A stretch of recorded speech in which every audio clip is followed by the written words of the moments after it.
The clatter of plates sounded louder than hunger that morning, as if the small diner in rural Ohio was holding its breath while a family pretended everything was fine. The man set the food down gently, hands steady in a way his life had not been for months, and something in that careful motion asked a quiet question of anyone watching. What if this were you, sitting at a table with more worry than money, measuring love in bites and minutes, wondering which promises could wait until tomorrow and which ones could not? They lived on the edge of a town that most people passed through without noticing, the kind of place in the United States where factories once hummed and now stood silent, their parking lots growing weeds instead of paychecks. His name was Aaron, a carpenter by trade when there had been work, a husband by faith even when faith felt thin. His wife, Rebecca, had learned how to smile through exhaustion, her brown hair tied back not for style but for survival, her thoughts always racing ahead to the next bill, the next sacrifice. Their daughter, Hannah, was 5 and believed in mornings, believed that breakfast meant pancakes and orange juice and the warmth of hands that would always be there. The job loss had not been dramatic.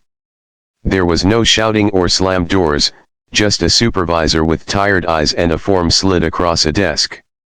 Weeks later, savings dissolved quietly, like sugar in coffee, leaving behind the bitterness of reality. Rebecca had started skipping meals without saying so, telling herself that children remembered love more than hunger, that tomorrow would be easier if today was endured. She would say they would eat tomorrow, meaning it as a shield, a way to hold the family together with words when resources ran out. If you were in her place, would you do the same, telling yourself that strength meant silence, that love meant going without? Aaron noticed everything. He noticed the way Rebecca's hands trembled when she folded laundry, how she pushed food around her plate without eating, how Hannah's questions grew softer as if she sensed the weight pressing on her parents. He felt the familiar ache of failure that many men feel when the world measures worth in pay stubs and productivity. Nights stretched long, filled with prayers he had learned as a boy in a small church where hymns echoed hope and the pastor spoke of loaves and fishes. He wondered if faith was supposed to feel this heavy before it felt real. One morning, the decision formed not as courage but as necessity. Aaron took the last few dollars from a jar on the counter, coins that clinked with finality. He drove to the diner just off the highway, the one with vinyl booths and a waitress who called everyone honey. He ordered pancakes, eggs, and juice, knowing full well that this meant the gas tank would run close to empty and tomorrow would require another miracle.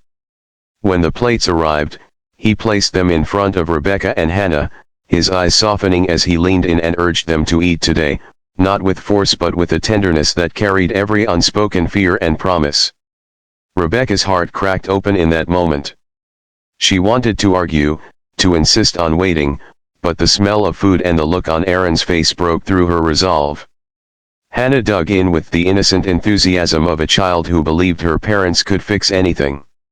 Watching them, Rebecca felt the strange mixture of guilt and gratitude that comes when love refuses to be practical. She thought of all the times she had told herself tomorrow would be better, and wondered what tomorrow owed them if today was already so fragile. Life did not turn around in a single scene. That afternoon, the mailbox held only advertisements. The phone stayed silent. But something shifted inside the family, a small realignment toward presence rather than postponement.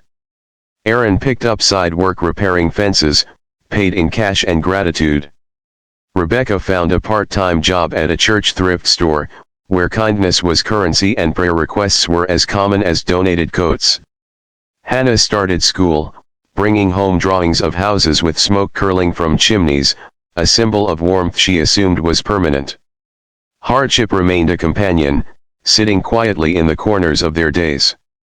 There were nights when Rebecca cried in the bathroom so Hannah would not hear, mornings when Aaron's back ached from labor that barely paid. Yet there were also moments of grace that felt almost cinematic, like a neighbor leaving groceries on the porch, or a stranger tipping too much and saying God bless as if it were a promise rather than a farewell. The family learned to measure time differently, not by pay periods but by shared meals, by the way laughter could still rise even when money could not. Years later, when stability returned in modest form, the memory of that breakfast lingered like a scar that reminded them of survival. Hannah grew old enough to understand sacrifice, old enough to ask why her mother sometimes stared at plates of food with such intensity.